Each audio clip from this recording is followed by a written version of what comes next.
예, 전체적인 거를 조금 더 하고 1장부터 진행을 하겠습니다. 예, 이제 주님이 그 많은 초대교인의 어려움, 환란에 있는 상황에서 주님이 너희들 내가 다 구세주로서 내가 세상을 구원하는 구세주로서 내가 너희를 다 구원해 주겠다. 근데 바로 구원하지 못하는 이유가 많은 환경권이 조성이 돼야 되기 때문에 이 세계적인 영적 기대를 기독교가 조성을 해야 되죠. 민족적 기대를 조성한 건 유대 민족이었지만 세상의 영적 기대를 조성하는 것은 기독교가 하는 거였습니다. 예, 그래서 예수님의 영적 승리를 그 기대를 동으로 시작한 것이 동으로 끝내가지고 조성을 하는데 2000년 걸렸죠. 한국까지 오는데. 예, 그래서 그런 환경이 조성된 토대 위에서 이제 하나님이 구원 섭리를 하겠다 했고 4장에부터는 이제 재림 시대로 넘어갑니다. 그래서 하나님이 구원을 하시는데 누굴 통해서 하신다는 거예요? 어린 양 재림 주님을 통해서 하신다는 거예요. 근데 재림 주님이 어떻게 한다는 거예요? 일곱인을 떼시면서 하신다라는 그 일곱인에 대한 내용을 계속 쭉 6장에는 보여주었어요. 근데 그 일곱인에 대한 내용의 환란이 엄청 크기 때문에 그 가운데에서 내가 많은 사람들을 부르셔가지고 택해 주신다. 이런 7장의 그런 권면의 말씀을 합니다. 그런 토대 위에서 이제 8장 9장에 이 일곱인에 대한 내용에 이제 다 띄지 않고 이제 나팔 재앙부터 이렇게 쭉 나팔 환란부터 이렇게 쭉 보여주십니다. 근데 나팔 환란의 의미의 내용을 잘 보니까 그건 하늘 편이 사탄 편에게 핍박받는 내용이에요. 근데 3분의 1이 죽습니다. 그 내용을 놓고 보면 우리가 원리적 관점에서 보면은 이거는 믿음의 기대를 하늘 편에 세우는 내용을 우리가 알 수 있습니다. 왜냐하면 아까 말씀드렸죠. 사탄을 멸하는 것은 사탄을 분립하는 것이고 사탄을 분립하는 건 믿음의 기대, 실체 기대를 통해서 분립하는 것이기 때문에 이 믿음의 기대를 먼저 하늘편에서 세워야 되는 내용이 바로 뭐예요? 나팔 환란 가운데에서 믿음을 찾아 세우는 겁니다.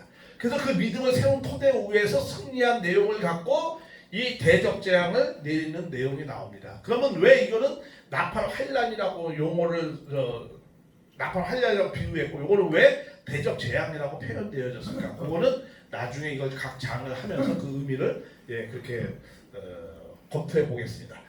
자, 그러면 이제 나팔 환란 가운데에서 그 진행을 하는데 이 내용은 사도 요한은 가감없이 환상을 본 것을 초대교인들이 잘 알기 쉽게 썼지만은 그 사도 요한도 알 수 없었던 거 뭐예요? 하나님의 복귀 섭리의 흐름은 알 수 없어요. 그거는 성령만 아시는 거죠. 그렇죠? 하나님만 아시는 거예요.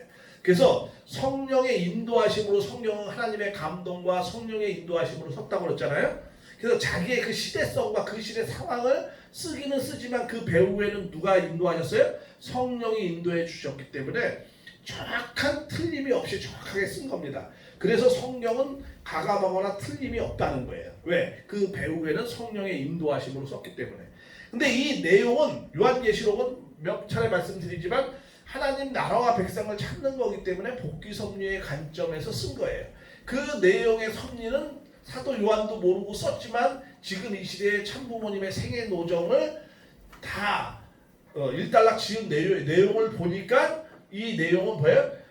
재림 주님이 복귀 섭리의 그런 내용을 걸어가시면서 그 탄감복 시대를 다 마치셔서 하셨다라는 것을 지금 시대에 우리가 알 수 있다는 거예요. 그래서 그 내용을 보니까 정말 이 나팔 환란과 대적 재앙이 있는 내용이 있었고, 그래서 나팔 환란과 대적 재앙은 다시 말하면 믿음의 기대, 실체 기대를 세우는 내용이고, 그럼 이 10장부터 요 15장까지 요거를 갖다 보면 중간 계시라고 해요. 중간 계시. 또 17장, 18장을 요것도 뭐라고 그래요? 요것도 중간 계시라고 그럽니다. 무슨 말씀이냐면 이 중간 계시는 두 가지의 특징이 있습니다. 섭리가 이게 8장, 9장에서 계속 진행되는 것이 아니고 이 8장, 9장을 설명하는 거예요. 구체적으로. 그러면서 이 중간 계시는 어떤 내용이냐면 이 환란에 대한 구체적인 설명과 동시에 많은 위로와 권면의 말씀이 있어요. 그걸 잘 견디라고. 또 16장도 전체적인 걸 보여주면서 대적 재앙을 보여주면서 이것을 구체적으로 설명을 하고 있어요. 그러면서 여기서도 뭐예요? 반드시 사탄 음녀와 이 바벨론 사탄 국가는 반드시 망한다라는 것이 보여주고 있습니다. 그래서 이거는 뭐야? 이 구체적인 설명을 함과 동시에 많은 위로와 권면에 있는 내용이 중간 계시예요. 이건 섭리가 계속 진행되는 것이 아닙니다. 그래서 이렇게 중간 계시는 섭리에 진행되는 내용을 말씀하는 것이 아니에요. 이것을 설명하는 거예요. 제가 이러한 형식은 그 이 연극의 대본 형식의 그런 내용이 갖춰져 있다고 했습니다. 그래서 이렇게 보여주고 또 설명하고 보여주고 설명하고 그 내면의 흐름은 위로와 격려가 있고 이제 이런 내용입니다. 자, 그러면 이제 나팔 환란을 하고 이 10장에는 뭐냐면 이런 환란을 당할지라도 재림 주님이 오셔서 새 말씀으로 다 구원해 주신다라는 거예요. 그리고 11장, 12장, 13장은 뭐냐면 11장은 자 나팔 환란을 받으면 환란을 받는 대상이 있을 거 아니에요. 그렇죠? 그거에 대한 구체적인 설명이에요. 그러면 이 11장에서는 어떤 내용으로 나오냐면 두 감람나무와 두 증인이 나옵니다. 두 감람나무와 두 증인. 예, 이 두 감람 두 증인은 뭐냐면 구교와 신교로 내용이 하는 기독교를 말씀하는 겁니다. 기독교, 구교와 신교의 기독교가 핍박받는 내용이에요. 핍박받으면서도 결론은 항상 뭐야? 다시 부활돼서 다시 살아나서 이 핍박한 자들을 참 심판하게 하는 그런 내용이 적혀져 있습니다. 또 12장은 또 누가 핍박받는 거냐면 기독교가 핍박받고 또 누가 핍박해? 선민국가가 핍박받겠죠. 다시 말하면 뭐야? 조선, 한국. 참부모님 볼 땐 조선시대와 한국시대 두 시대였잖아요. 그렇죠? 그러니까 조선과 한국과 또 누가 핍박받아요? 재림 주님이 핍박받는 내용이 12장의 내용이 나옵니다. 그러니까 11장에는 기독교, 12장에는 선민국가와 재림 주님. 그 다음에 13장에는 뭐냐면 그렇게 핍박을 받으면서 받는 핍박을 제가 사탄편이 하면서 이 두 짐승이 나오는데 한 짐승은 지금 이 시대 재림 시대로 놓고 보면은 소련과 소련 공산국가와 북한을 얘기한 거예요. 그러니까 사탄 국가가 세계적인 공산화를 만드는 내용이 13장에 나와요. 그러면 이런 가운데에서 14장은 뭐냐? 사탄편도 세계적인 공산화를 세계적인 기대를 조성하지만 누구도 하늘편에서도 14만 4천을 또 나와요. 여기 시온산에서 14만 4천이에요. 그거는 여기 7장에 나오는 14만 4천하고는 다릅니다. 성격이 전혀.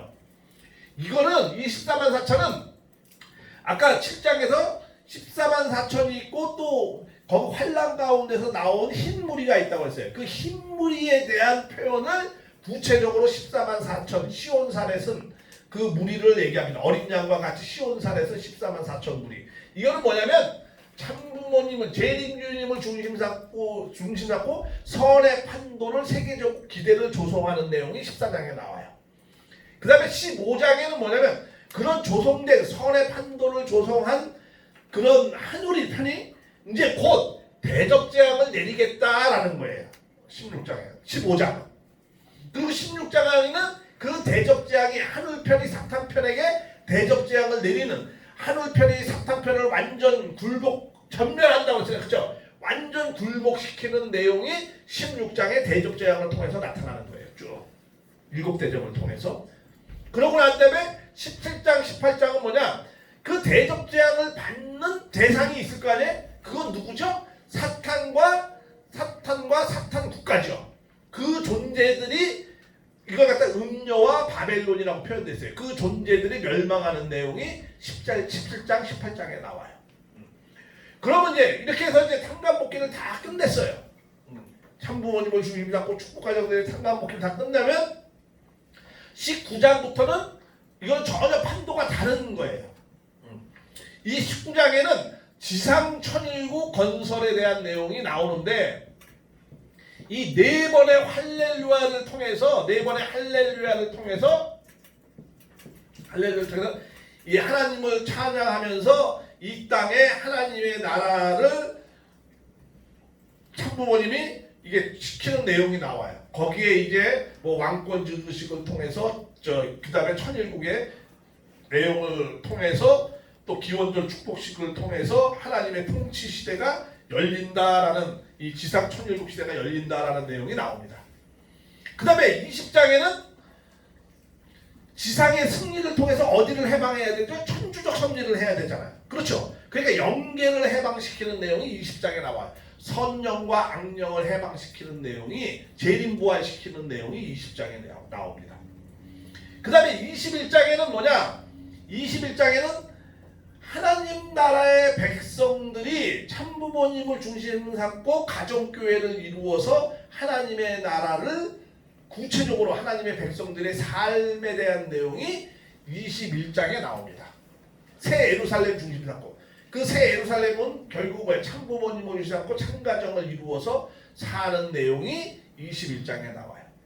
그리고 22장에는 또 무슨 내용이 나오냐면 참부모님을 중에 두 생명나무의 사이에 흐르는 생명수의 강을 받아가면서 도덕적 윤리적으로 정갈한 삶을 살아가면서 그렇게 하면서 이 천일국 백성들의 구체적인 또 삶이 나와요. 그러면서 마지막 끝날에는 어머님의 섭리가 나옵니다. 그런 내용이 나오면서 이 22장이 끝나요. 이렇게 이 내면에 흐르는 구원섭리, 복귀섭리의 역사의 내용이 아주 논리적으로 구체적으로 정확하게 쓰여져 있어요. 이 요한계시록은. 참부모님을 중심으로. 예, 그런 내용을 이제부터 한 장 한 장 보면서 오늘 오후에는 15장까지 보고 내일은 15장이나 16장부터 마지막 22장까지를 보겠습니다. 예, 그러면은 한번 1장을 한번 이제 보겠습니다. 죄송하지만 한용대 부장님, 이거 좀 지워주시실래요? 1장부터 제가 시작 시간을 조금이라도 아끼려고 감히 부장님을 제가 이렇게 시켜서 미안합니다. 다 지울까요? 여기 더 젊은 사람이 준비해서 그럼 더 빠르겠다. 예, 다 지워주세요 이제. 그리고 각 장을 하면서 앞에 부분에 설명 이어가면서 이렇게 쭉 하겠습니다. 그래서 어떻게 해서든 우리 목사님이 이번 1박 2일을 통해서 전부 요한계시록 꿰 수 있도록 저도 최선을 다해서 이렇게 말씀을 드릴 테니까 우리 목사님도 많이 피곤하고 힘드시고 또 멀리서 오신 분도 있는 걸로 알고 있습니다. 그래서 좀 피곤하시더라도 좀 잘 들어주시기 바랍니다. 자, 26쪽 한번 보겠습니다. 이제부터는 이 책자를 보면서 이렇게 같이 하겠습니다. 26쪽에 1절 예수 그리스도의 계시라 이렇게 나오죠. 그렇죠? 26쪽에 예수 그리스도의 계시입니다. 이건 요한 계시가 아니고 예수 그리스도의 계시다. 이는 하나님이 그에게 주사 하나님이 그에게 예수님에게 줘서 이게 이 계시록의 전달 과정이죠. 그렇죠? 하나님이 누구에게? 예수님에게. 예수님은 뭐 천사에게 이렇게 줍니다. 천사에게. 천사가 누구에게? 요한에게. 그렇죠? 요한이 누구에게? 그 종들에게 알려주려고. 이 종들에게. 그러니까 이거는 이 요한계시 쓴 목적은 왜 종들에게 알리는 거예요. 계시에게 전달 과정인데. 근데 여기 천사가 있습니다. 이 천사를 통해서 계시를 받았다 이렇게 말씀합니다. 이게 왜 그렇게 말씀하시냐면 계시의 정당성을 확보하기 위해서 그래요.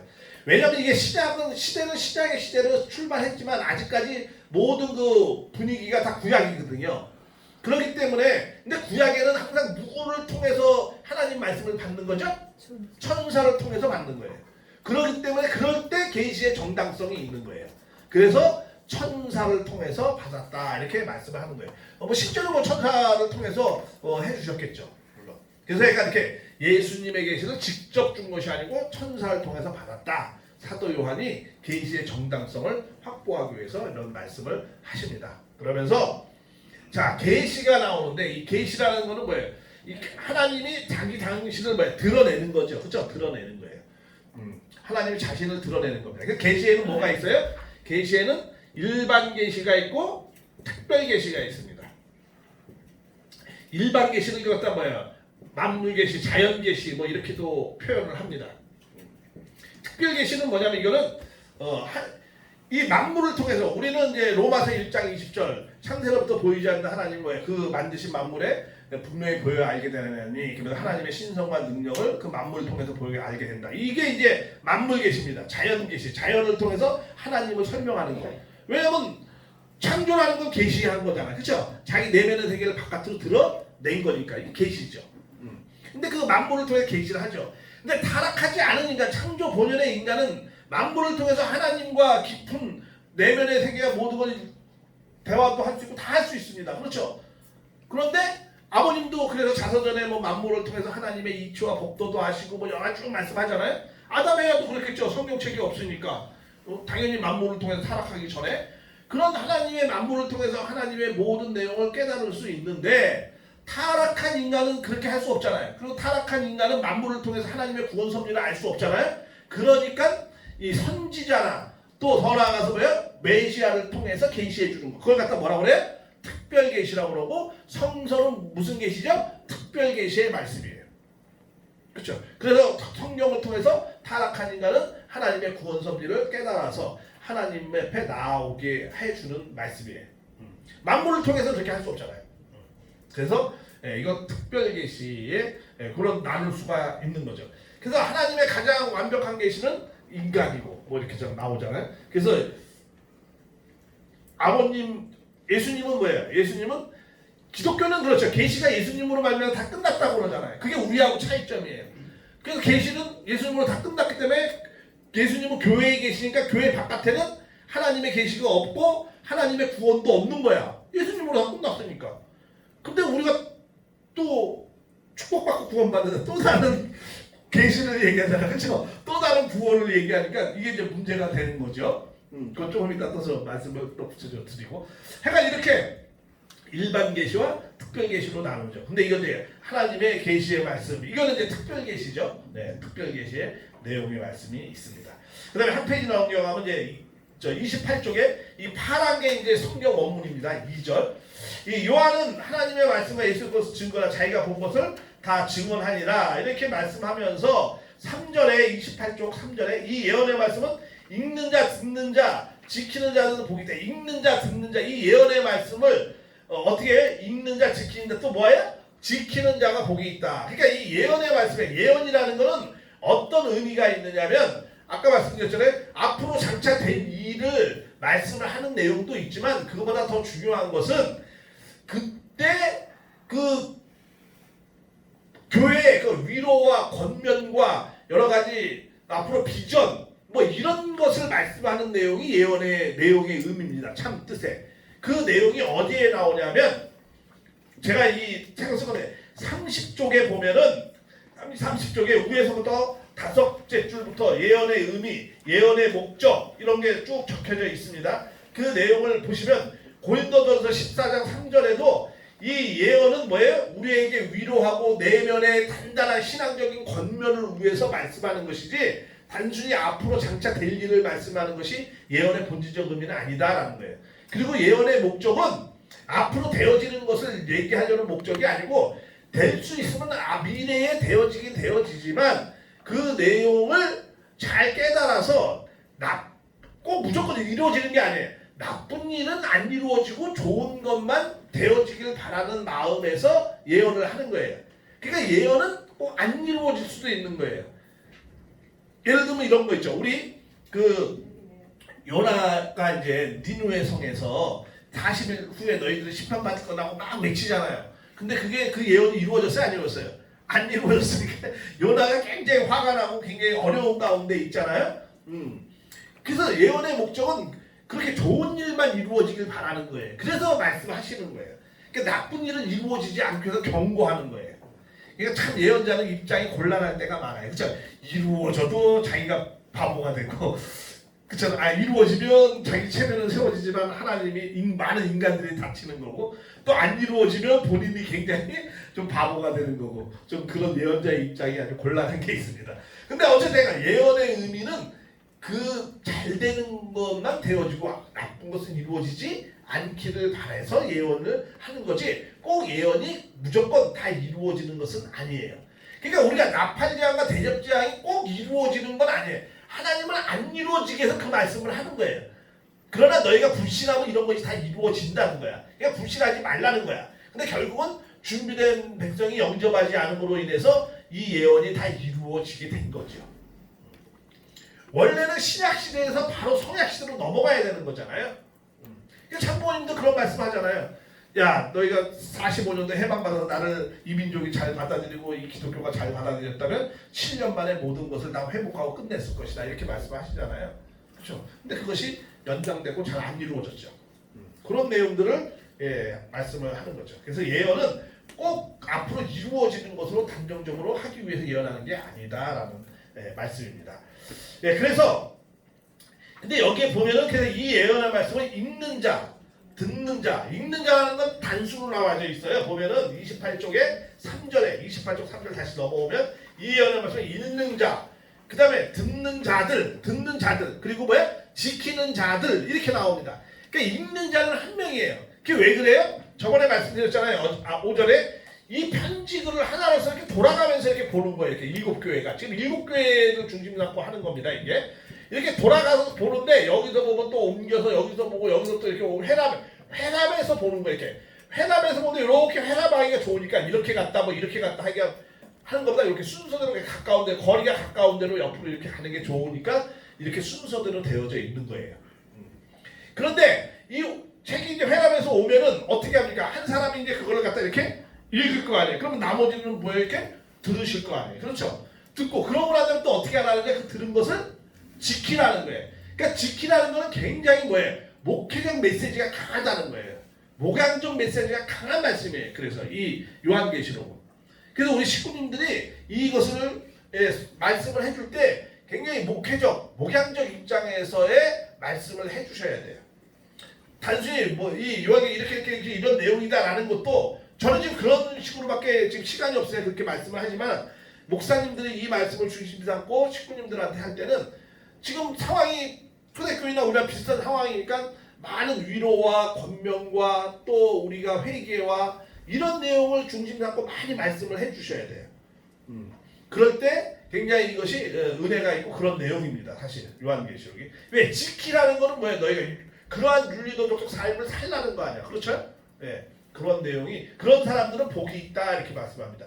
이 요한계시록은 7개의 복이 있습니다. 여기 3개의 복이 나오잖아요. 나중에 또 복이 또 나옵니다. 그러니까 요한계시록도 역시 복 주려고 하시는 말씀이에요.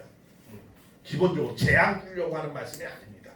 네, 그런 내용을 그래서 요한계시록은 복음 중에 복음이라고 해요. 사실은 왜냐? 타락한 인간을 하나님이 복구해 준다는 거니까 그것처럼 복음이 어디 있습니까? 그러니까 복음 중에 복음이죠. 하나님 나라와 백성을 찾아준다는 건데. 네, 그러한 관점에서 우리가 이해를 해야 됩니다.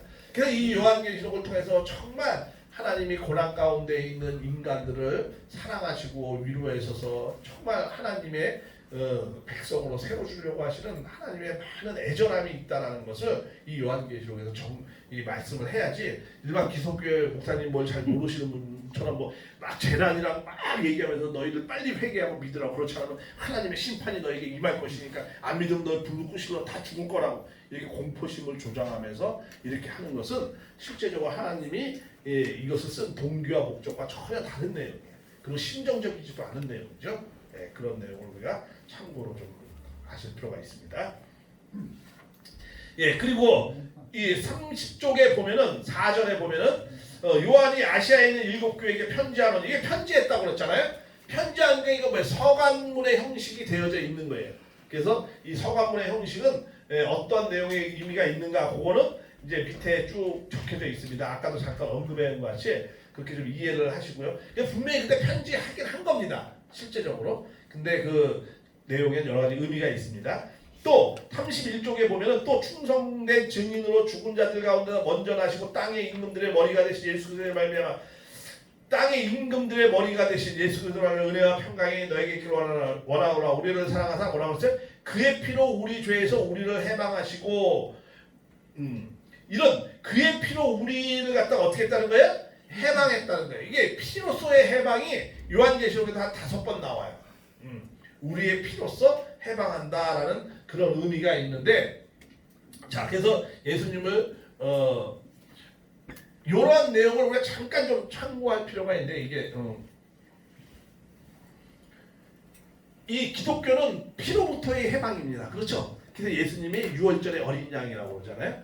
네, 그래서 우리들을 위해서 제물 되셔가지고 원래는 우리가 제물 되어야 되는데 예수님이 대신 제물 되어가지고 하나님과 인간과의 관계를 화해시켰다. 그래서 우리는 그 예수님의 그 화해시킨 그 행위, 십자가의 그 행위의 그 피와 보혈을 우리가 받아들이면 우리도 죄로부터 해방받는다. 이게 이제 기독교의 골자의 구원입니다. 우리의 구원은 뭐죠? 우리의 구원은 축복을 통해서 우리는 구원받는다. 이런 거죠. 그렇죠? 그럼 어떻게 기독교는 오해할 수 있어요? 그러면 자기네들 구원은 틀린 건가? 야, 그러면 십자가가 구원이 아니고 축복의 구원이면 그럼 우리 십자가의 구원은 뭐냐? 그럼 우리 어떻게 대답해야 되죠? 아, 그거는 뭐 너희들 영적 구원이고 그건 그거 실패한 거고 그거 다 뭐 실패했어? 역시 이놈들 마귀와 사탄이구나. 역시 너희들하고는 대화가 안 되는 놈들이야. 뭐 그럴듯하게 예수님 얘기해봤자 결국은 너 실패했다고 그랬잖아. 그리고 뭐 축복의 구원이라며 너희들 그럼 십자가 구원도 아니라는 거 아니야? 그거는 이렇게 오해가 돼요. 그렇죠? 그럼 대화가 돼 안 돼요? 이제 안 되는 거지. 역시 이제 우리들은 원수야. 그때 볼 때. 우리도 참부모님이 다 이루셨고 축복을 통해서 다 구원받았고 다 완성했다고 그랬는데 그건 완성된 거 아니야? 뭐 이렇게 나오면 기분 좋겠어요? 나쁘겠죠. 그러니까 기독교라고 대화할 때 좀 조심해야 돼. 그렇죠? 그러니까 우리는 이렇게 말씀해야 돼요. 그 십자가 통해서 구원받았다. 그들은 영적 구원, 육적 구원 나누지도 않잖아요. 그렇죠? 그냥 구원받았다. 그래, 그럼 우리가 교만한 얘기는 아니지만 기독교는 우리하고 또 어린애와 같잖아. 그렇잖아요? 자기가 갖고 있는 거 이거 아니라고 뺏으려고 하면 울지요. 승질되게 날 거 아니야. 그러니까 우리는 어떻게 해야 돼? 항상 대화할 때 그래 그것도 맞는데 내 하나 또 좋은 거 또 하나 줄게. 항상 이런 식의 대화가 돼요. 이게 기독교의 대화의 우리가 방법이죠. 그죠? 어린아이한테 그거 있는 거 그거 잘못된 거야 하고 그거 뺏으려고 그래봐요. 그러면 이게 안 되잖아. 그게 싸움 나지. 그러니까 있는데 내가 또 하나 줄게. 이렇게 하면은 그게 이제 예를 들면 이런 거죠. 우리 십자가의 구원을 받았는데 그래 구원 받았으면 구원이라는 건 본연의 유전 상태로 돌아오는 거 아니냐. 그러니까 물에 빠진 사람 물에 빠지기 전 상태. 우리 그렇게 설명 많이 하잖아요. 원래 내용은. 그러면 물에 빠져서 물에 원래 배에 올라왔으면 또 마저 해야 될 게 있지 않냐. 목적지에 가야지. 우리가 완성의 길을 가야 되지. 그러니까 구원받은 남자와 구원받은 여자가 뭐하냐. 뭐 각각 늙어 죽는 거냐 그럼? 아니지. 신부수저처럼 그렇게 살다가 그냥 죽는 거야? 그거 아니잖아. 구원받는 사람이 어떻게 돼? 이제 그 다음에 하나님을 중심 삼고 부부의 인연과 부모가 되어져서 우리도 완성의 길을 가야 되지 않느냐. 인간의 완성이라는 게 뭐냐. 그건 하나님을 닮는 거 아니냐. 타락은 하나님 안 닮은 게 타락이잖아요. 사실. 그쵸? 봐라. 개의 아들은 강아지. 소의 아들은 송아지. 말의 아들은 망아지. 하나님의 아들은 인간. 그렇죠? 그러니까 망아지가 어떻게 말되죠? 풀 먹고 말되는 것이고, 그렇죠? 송아지가 어떻게 소되죠? 풀 먹고 소되는 거야. 그러면 인간도 어떻게 되죠? 인간이 커서 뭐가 되는 거예요? 하나님 되는 거야. 그럼 하나님 되려면 어떻게 되죠? 하나님의 말씀을 들어서 하나님 되는 거죠, 우리도. 그렇죠? 다시 말하면 뭐야? 그래서 예수님도 그런 말씀하셨잖아요. 하나님의 말씀을 받는 신이라고 하지 않았느냐? 그렇게 말씀을 하시잖아요. 그러니까 우리는 자식이 부모 닮는 것이 당연한 거야. 그렇죠? 그럼 하나님이 우리에게 어떤 관계로 계시냐? 부모와 자녀 관계로 있지 않느냐? 하나님의 사랑으로 말미암아 우리의 생명이 나왔으니까 우리 부모의 사랑으로 말미암아 내 생명이 나왔듯이 하나님의 사랑으로 우리의 생명이 나왔으니까 우리는 누구를 닮아야 되느냐? 커가지고 자식이 부모 닮듯이 우리가 하나님 닮아야 되지 않느냐? 근데 하나님이 뭘로 계셔? 부모로 계신단 말이야. 그러니까 우리도 뭐가 돼야 되죠? 잘 성장해서 부모가 돼야 되죠. 그러니까 부모가 되려면 어떻게 해야 되느냐? 우리가 훌륭한 예수 믿고 훌륭한 아들이 되고 훌륭한 딸이 되어져서 그 다음에 뭐 해야 된다? 부부의 인연을 맺어서 부모가 돼야 된다. 그러니까 개인 구원을 넘어서서 이제 그렇죠? 우리가 가정 완성을 이룰 때 진정한 우리가 완성을 이루는 거다. 그러니까 구원을 통해서 완성의 길로 가야 된다는 거야. 구원이 틀렸다는 게 구원으로 끝나면 안 된다는 거죠. 그렇죠? 완성의 길로 가야 된다는 거야. 그러한 관점에서 우리가 말씀을 해주면 부딪힐 게 없어요. 제가 진짜 기독교 목사님이 그렇게 잘 이해하시더라고요. 그러니까 구원을 통해서 축복받고 완성해야 된다는 말씀이시죠? 나한테 그게 이해 딱 하더라고. 그래서 잘 이해하셨네요. 이해하겠습니다. 그래서 계시록은 그래서 가정 완성을 통해서 하나님 나라가 이 땅에 이루어지는 걸로 그래서 끝나는 거군요. 그래서 시작과 끝이 아주 완벽하네요, 진짜. 딱 그렇게 나와 스스로 얘기해. 깨달아. 논리가 분명하죠 우리는. 그러니까 우리가 피해 구원을 뭐 조금이라도 우리가 부정적인 말을 한다든가 이럴 필요가 전혀 없다는 거예요. 그렇죠? 구원 맞다. 뭐 영적 구원이 복잡하게 나눠서 뭐 설명할 것도 없고 그래 구원 맞다. 구원 받으면 뭐 해야 되지? 완성의 길로 가야지. 그렇잖아요. 완성의 길이 어떻게 가는 거냐? 하나님 닮는 거, 우리가 부모 되는 거, 그렇죠? 부모 되려면 부부의 이상과 부모의 이상을 가야 되지 않느냐? 그러한 논리로 우리가 대화를 풀어나갈 때, 그래서 더 준다는데, 그렇죠? 더 하나 더 준다는데, 그거 싫어할 사람이 어떻게 있어? 그러니까 우리가 그런 대화를 좀 하는 그런 기술이 좀 필요할 것 같다. 이런 생각이 듭니다. 그러니까 이 피해 구원이 나온 그 의미는 이런 거죠. 우리도 참고로 또 좀 말하기 필요하죠. 기독교인들도 정확하게 이걸 잘 모르는 경우도 많아요. 그냥 이 6월절에 제물로 되었다고 하잖아요. 이제 이스라엘 민족은 해방받고 난 다음에 그들이 꼭 이제 하나님이 제사를 드리라고 그러잖아요. 6월절 제사. 예, 근데 이제 6월절 제사는 어떻게 드리냐면 이제 성막 이동하는 성막이죠. 광야에서는 이제 이게 한 이제 50m 돼요. 이게 50m. 요거는 뭐예요? 한 25m입니다. 근데 이렇게 딱 이걸 나눠가지고 여기에는 이제 성소가 있고 여기는 뭐가 있어요?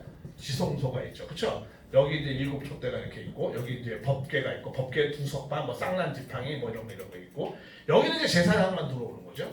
그리고 여기는 이제 6월달이 아니고 이제 6월절 그 해방 애국으로부터 나와서 해방된 그 기념을 드리는 거죠. 하나님을 감사하는 제사를 드리는데 이제 이 여자들은 여기 들어오지 못하고 여기 문이 이쪽으로 들어가는 거예요. 이게 넓어요. 그러니까 이게 뭐냐면 하나님의 들어가는 문은 넓다라는 거죠. 예.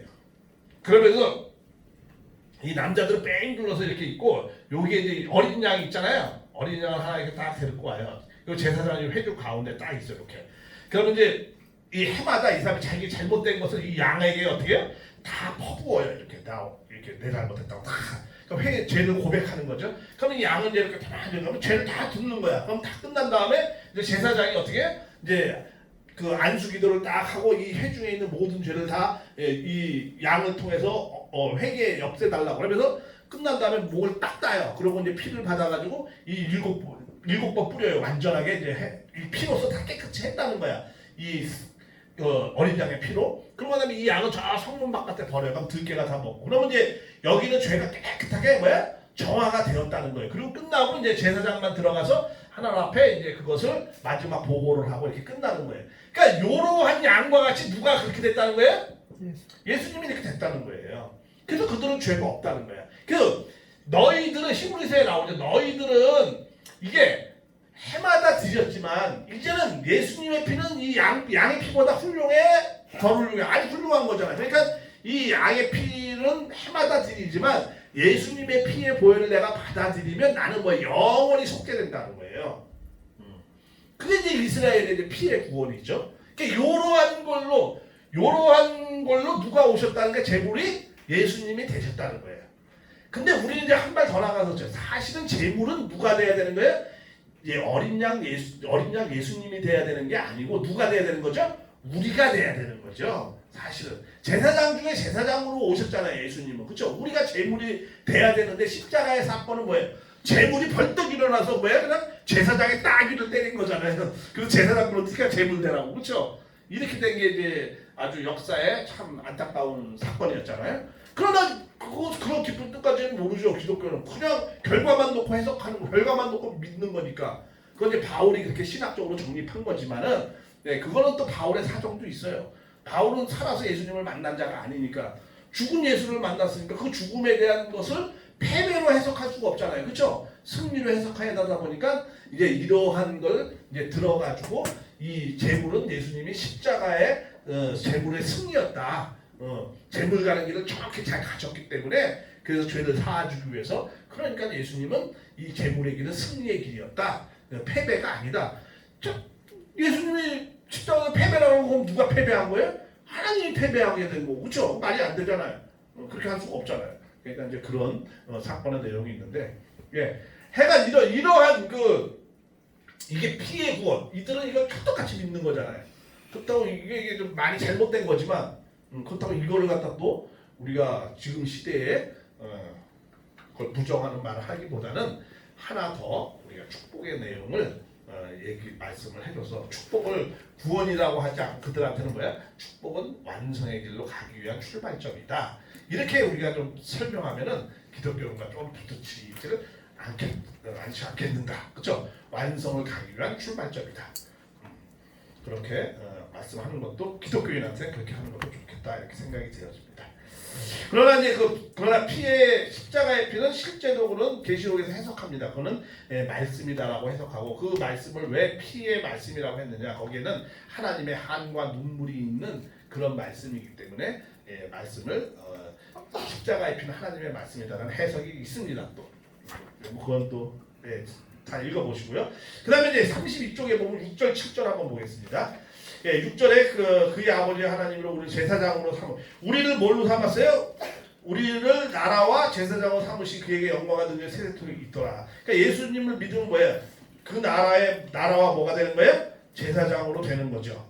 마라의 왕이시고. 자, 지금은 참부모님이 우리를 제사장, 우리는 뭐 신종종 메시아로 세워주신 거죠. 그렇죠? 마라의 왕이신. 제사장이라는 거는 뭐예요? 왕이라는 뜻이죠. 옛날에는 제사장은 왕이라는 뜻이에요. 왜냐하면 재정일치 사회이기 때문에. 그래서 우리가 왕이라는 걸 원래 한자 의미가 이렇게 된 것이죠. 형성이. 하늘과 땅과 인간을 뭐 하는 거예요? 연결해 주는 게 왕이에요. 그래서 제사장적 의미가 있는 거예요. 이거는. 옛날에 재정일치 사회이기 때문에. 그러니까 왕이다라는 건 뭐 봉건시대 권력을 잡은 그 정치적인 그런 왕을 얘기하는 게 아니고 본래의 뜻은 뭐라고 했어요? 하늘과 땅과 인간, 천지인 이걸 연결해 주는 거. 이것이 제사장의 본래의 의미예요. 그렇기 때문에 우리가 마라의 왕한테 또 세상 사람이 야 너네 뭐 봉건 시대 집단이냐 시대 뒤처진 집단이냐 또 이렇게 오해받을 수도 있어요. 그랬을 때 왕의 의미를 우리가 잘 해석을 해줄 필요가 있어요. 그래야지만이 그것을 넘어갈 수 있죠. 그리고 막 왕관 쓰고 막 이렇게 나오시잖아요. 그렇죠? 네, 그것에 대해서도 물어볼 수 있잖아요. 그렇죠? 그러면 이제 야 교황도 뭐 왕 모자 쓰는데 뭐 제사장은 다 모자 쓰는 거 아니냐. 그러니까 뭐 우리 참부모님은 쓰면 안 되고 꼭 교황만 써야 고향은 써도 되고 우리 참부모님은 쓰면 안 되냐? 이렇게 얘기할 수 있죠. 거꾸로. 그렇죠? 그래서 이 왕의 의미는 그런 제사장적 그런 하늘과 땅과 인간을 연결해주는 근데 이게 제사장으로 삼았다라는 것은 이제 그런 의미가 되는 거죠. 그리고 이제 8절에 7절에 보면 볼지어다 그 구름을 타고 오시리라. 이제 구름을 타고 오신다는데 이 계시록에는 네 가지의 내용이 있는데 어떤 네 가지냐면 첫째 주님이 오시는 방법이 있고요. 이게 이제 계시록 7장 계시록 1장 7절 1장 7절. 그 다음에 이번에는 주님이 언제 오는가, 언제 오시는가. 이게 이제 계시록 3장 10절에 나와 있어요. 언제 오시는가. 또 세 번째는 주님이 어디로 오시는가. 그렇죠? 어디로 오시는가. 이게 이제 계시록 7장 2절에 있죠. 계시록 7장 2절. 그리고 주님이 오시면 오셔서 무슨 일을 하시는가. 무슨 일. 무슨 일을 하시는가. 요거는 이제 계시록 17장 14절, 그 다음에 계시록 19장 7절 요 내용이 이제 와서 하시는 일이 있어요. 이러한 내용들을 계시록을 통해서 우리가 잘 설명해야 돼요. 그러니까 여기서 일단은 여기는 왜 오시는 방법, 구름 타고 오신다. 그러니까 주님은 반드시 뭘 타고 온다는 거예요? 구름 타고 온다는 거예요. 그 구름 타고 온다는 게 뭐 무슨 의미죠? 원리적으로 보면 믿음의 기대, 실체 기대는 새로운 개인이나 단체를 통해서 온다라는 말이죠. 그렇죠? 성도들의 거룩한 성도들의 모임. 그거는 뭐야? 믿음의 기대, 실체 기대는 새로운 그 토대 위에서 오신다라고 우리가 말씀을 하는 거죠. 이게 기독교인은 참부모님을 메시아라고 믿지 않고 우리는 메시아라고 믿고 있어요. 그렇죠? 기독교인들은 왜 안 믿을까? 그거는 기독교인이 생각하기는 메시아관이 있어요. 그렇죠? 그들이 생각하는 메시아관과 우리가 생각하는 메시아관이 다르기 때문에 그러는 거죠. 기독교가 생각하는 메시아관은 뭐예요? 오는 곳이 어떻게 와야 되는데? 구름 타고 와야 되는 것이고. 그렇죠? 와서 하시는 일도 어떻게 하셔요? 그냥 불로 다 태워서 어때고 믿는 사람 어떻게 휴거시켜주고. 그렇죠? 그렇게 해서 구원하는 방식을 그런 식으로 하는 거예요. 죽은 자를 발떡발떡 일으키게 하고 이게 이제 기독교의 그 메시아관이에요. 재림관이에요. 우리는 그렇지 않죠. 그렇죠? 우리는 주님이 오셔가지고 육신 쓰고 오시고 우리와 같이 많은 고난을 당할 수도 있고, 그렇죠? 그렇게 하고 오신 주님은 축복을 통해서 구원의 역사를 일으켜 주시고, 이게 우리가 생각하는 메시아관은 그런 관이에요. 이게 기독교하고 우리하고 다른 거예요. 그러니까 그 다름을 우리가 잘 기독교한테 해석을 해야 되는 거죠. 그러니까 구름 타고 오신다. 이 구름 타고 오시는 의미도 우리가 잘 설명해야 되는 거죠. 그러니까 그런 내용들은 뭐 식구님 다 아시니까 다 읽어보시면 되고, 이건 비유와 상징인 것이고, 그러면 이제 33절에 보면은 그럼 성경은 많은 비유와 상징으로 어떻게 쓰여져 있는가, 그 비유와 상징에 쓰여진 이유가 뭔가, 그거는 34쪽에 쭉 나와 있어요. 그거를 구체적으로 여러 가지 쭉 나와 있어요. 그거는 우리 이제 목사님들이 그냥 읽어보시면 합니다. 제가 이걸 왜 구체적으로 좀 써놓은 게 신천지 때문에 이걸 쭉 썼어요. 신천지는 비유와 상징으로 쓴 이유. 신천지 처음에 딱 가서 교육과 들어가면 비유론 해가지고 그거부터 배워요. 근데 그때 그 비유론을 하는 그 내용의 의미가, 왜 비유를 써야 되는 의미를 그 사람들은 한 가지밖에 설명 못해요. 그냥 사탄편이 모르게 하늘편 믿는 자만 알게 하려고 한다. 이렇게 설명을 하는데, 그거는 비유와 상징의 본질이 아니에요.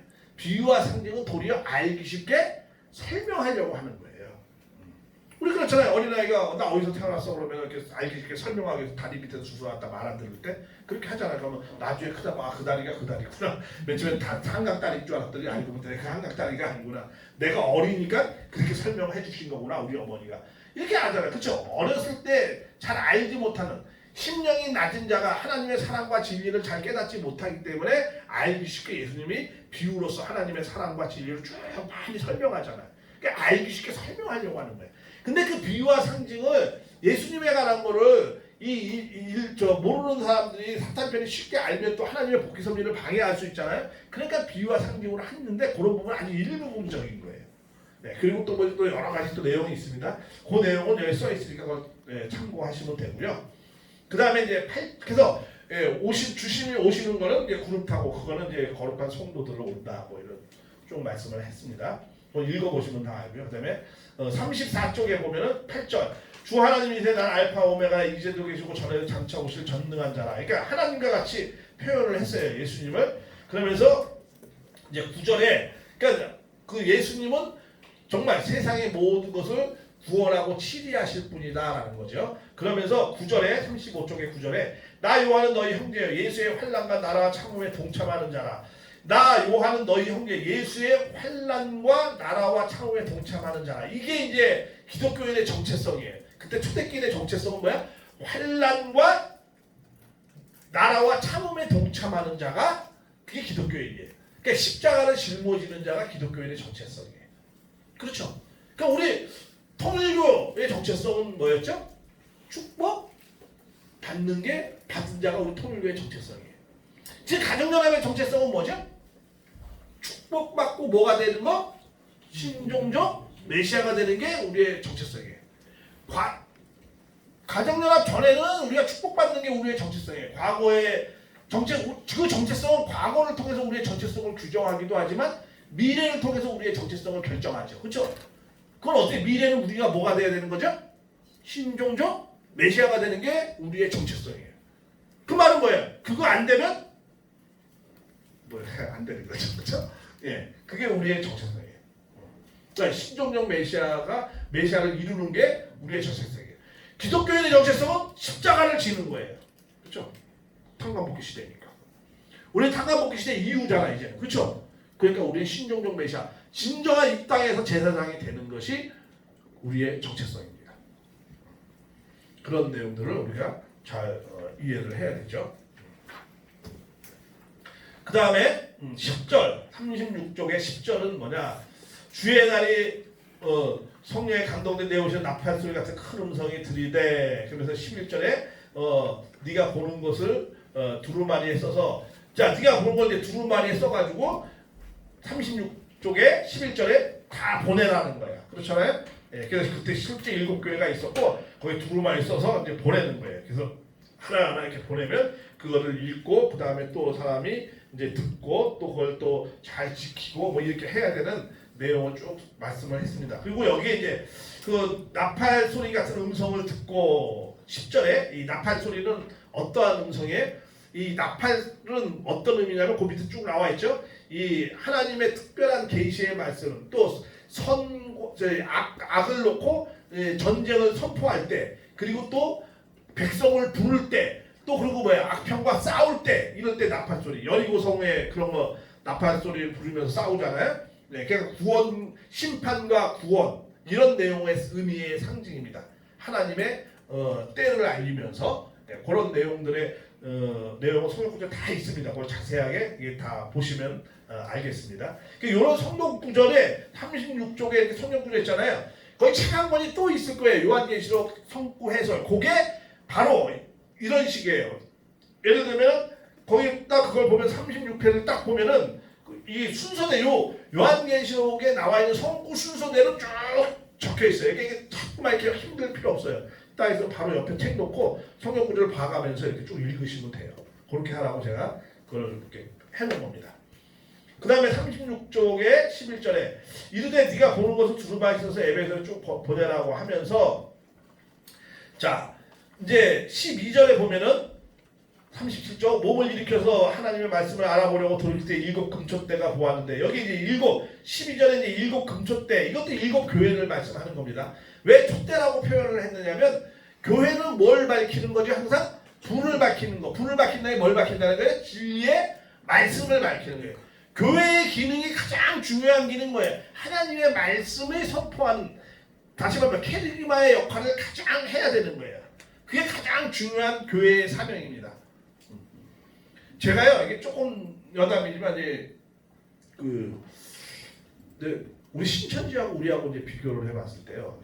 신천지하고 우리하고 보면요. 일단 참부모님과 이만희는 깜도 안 돼. 비교감도 안 돼. 그렇죠?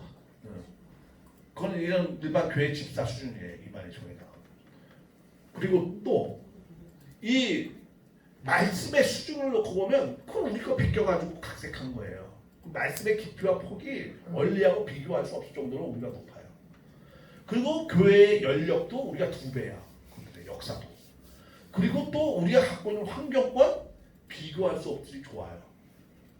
그렇죠. 그러니까 우리 목회자의 그 사업이란다 이런 거는 거기 10,000명을 관리하는 사람이 한 달에 사업비가 150만 원이에요. 그게 이제 집화장이거든요. 한 달에 150만 원 거예요. 그 강사들은 뭐 30만 원, 뭐 50만 원 다 그래요. 그 대부분은 다 헌신이에요. 그러니까 복지라는 것도 없어 거기는. 그리고 또 환경권이 자기 것에 뭐 소유하는 게 거의 없어요 별로. 그리고 거의 모여있는 구성원들도 우리 선배님들 기사하는 것 같은 분들이 많잖아요. 거기는 시시해요 선배들한 사람들. 그런 정말 비교할 수가 없어 우리하고 어떤 면에서도. 근데 왜 걔네는 30만이고 왜 우리는 뭐 좀 거기 한 10분의 1 정도 이렇게 하는 도대체 무슨 문제인가 이게. 좀 말하기가 좀 힘드네. 근데 왜 그런 한국 물론 세계적으로 비교하면 뭐 우리하고는 비교할 수가 없지만 한국 내만 놓고 얘기하면은 왜 걔네는 그렇게 됐고 우리는 이렇게 됐을까? 도대체 어디에 문제인가? 그것은 교회의 불을 걔네들은 계속 끄지 않고 있었어요. 우리가 이 영적 전쟁은요 종교 전쟁은 신념의 전쟁이에요 결국. 그렇죠? 강한 누가 신념을 갖고 있는가. 근데 그 강한 신념은 어디서 나와요? 강한 믿음에서 나오는 거예요. 근데 그 강한 믿음은 어디에서 나오겠어요? 저절로 믿어집니까? 성경에도 그랬어요. 들음으로 말미암아 믿음이 생긴다고 했어요. 들으면서 난다고 했어요. 그 말은 뭘 말씀하는 거죠? 교육을 통해서 믿음이 생긴다는 거예요. 계속 말씀을 해야 되는 거예요. 신천지는요 말도 안 되는 말씀이에요. 이게 앞뒤 다 안 맞고. 근데 그걸 계속 들으니까 그게 절대적으로 진리같이 믿어지는 거야. 수백 번 들으니까. 근데 우리는 교육을 안 해 거의 이제. 교회에 불이 안 켜져 있어. 교육이 없잖아요 요새 거의. 그러니까 우리는 뭐의 싸움에서 진 거야? 교육의 싸움에서 우리가 밀린 거예요. 졌다라고 해도 좀 너무 완곡한 표현이고 교육의 싸움에 시간에서 우리가 밀린 거예요. 그렇죠? 우리가 다 공감했어요. 다른 걸로 우리가 그들한테 진 게 없어요. 근데 교육의 시간이 너무 짧고 우리는. 걔네들 계속 교육이야. 안 좋은 교육이야 그냥. 교회에 불이 껴지면 안 돼요. 교회는 뭐라고 했어요? 촛대라고 했어요. 촛대. 불을 밝힌다라는 거예요. 항상. 이 메시아 우리를 갖다 이런 단체를 메시아 공동체라고 해요. 메시아 공동체는 새말씀 공동체예요. 한마디로. 왜냐하면은 메시아가 뭘 가져오죠? 말씀을 가져오잖아요. 그러니까 새말씀 공동체야. 그러니까 이 메시아 공동체는 특히 뭘 말씀을 많이 해야 되는 거야? 새말씀을 계속 해야 되는 거야 이게. 그 특징이 있어요. 아니 우리가 뭐 봉사를 해서 뭐 천주교보다 잘할 수 있어요? 우리가 뭐 경배를 한다고 뭐 불교 뭐 스님보다 더 잘할 수 있어요? 아니 우리가 뭐 찬양 찬송을 잘한다고 뭐 부흥회를 기독교인들보다 더 잘할 수 있어? 기도를 뭐 기독교보다 더 잘할 수 있어요? 우리는 뭐 하는 단체죠? 새말씀하는 단체예요. 구약의 시대는 뭘로 열었죠? 모세가 율법으로 열었잖아요. 그렇죠? 신약은 뭘로 열었죠? 복음으로 새말씀으로 열었잖아요. 그 시대에. 성약은 뭘로 열는 거죠? 역시 새말씀으로 여는 거예요. 메시아 공동체니까. 역사는 말씀으로 여는 거예요. 우리가 역사를 열어가는 공동체잖아요. 그렇죠? 우리는 우리가 갖고 있는 거, 우리가 잘하는 거 해야 돼요. 남 따라가봐야 1등이야. 저는 항상 그런 주의야. 그러니까 계속 목회자는 계속 말씀을 연구하고 계시록 쫙 전할 수 있어야 돼요. 창세기부터 계시록까지. 열심히 공부해서 그렇죠? 매일 친구들한테 새로운 뭔가를 계속 우리 영적 밥을 짓는 사람 아니야. 그게 우리 첫 번째 할 일 아니야. 그렇죠? 계속 영적 밥을 줘야 돼. 그렇게 해서 뭘 줄까? 무슨 반찬 줄까? 계속. 정말 우리가 밥 먹어서 밥 먹을 값을 해야죠. 그렇죠? 그걸 해야 돼요. 그래서 우리는 촛대예요. 촛대. 불을 밝히는 그러한 사명을 우리는 이 시대에 이 시대의 혼란과 모든 문제가 왜 정리가 안 되죠? 하나님의 음성을 듣지 못해서 정리가 안 되는 거 아니에요. 그렇죠? 이 시대에 하나님의 음성을 우리가 전해줘야 되는 거잖아요. 그래서 저는 그렇게 생각이 되어지고요. 여기도 이제 촛대라고 말씀이 나왔습니다. 네, 여기까지 하고 잠깐 10분 쉬고 또 하겠습니다.